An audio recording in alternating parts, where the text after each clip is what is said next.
আজ আমি তোমাদের সাথে শেয়ার করব স্পাইসি চিকেন রাইসের রেসিপি। তোমরা এটা বাড়িতে একবার অবশ্যই ট্রাই করে দেখো। সবার প্রথমে আমি এখানে একটা পাত্রে নিয়ে নিচ্ছি 3 টেবিল স্পুনের মতো সরষের তেল।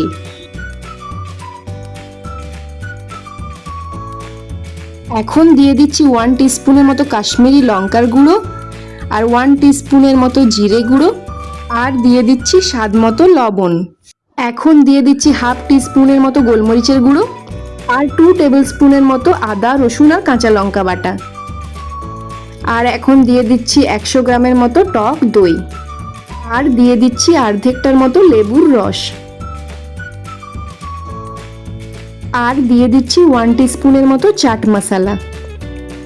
এখন আমি নিয়ে নিয়েছি 250 গ্রামের মতো বোনলেস চিকেন। এটা আমি নুন হলুদ দিয়ে মাখিয়ে রেখেছিলাম। এরপর এটা মিশ্রণের সাথে দিয়ে ভালোভাবে মেখে নিচ্ছি।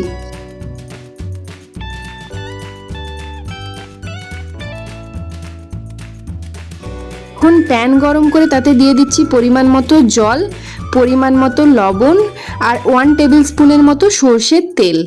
এরপর দিয়ে দিচ্ছি ভিজিয়ে রাখা বাসমতি চালটা।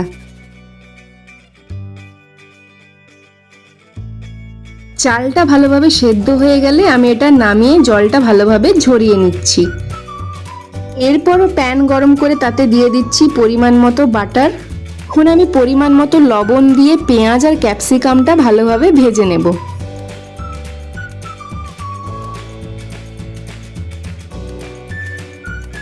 আর তারই সাথে দিয়ে দিচ্ছি কিছুটা পরিমাণে বাঁধাকপি। আবারও পরিমাণ মতো লবণ দিয়ে আমি এগুলো ভালোভাবে ভেজে নিচ্ছি। ভেজিটেবলসগুলো ভালো মতো ভাজা হয়ে গেলে আমি এখানে দিয়ে দিচ্ছি ম্যারিনেট করে রাখা চিকেনটা।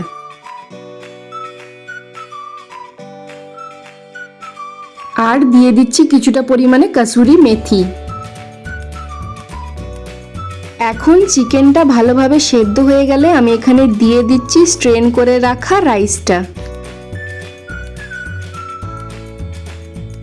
দিয়ে দিচ্ছি কিছুটা পরিমাণে কুচনো ধনেপাতা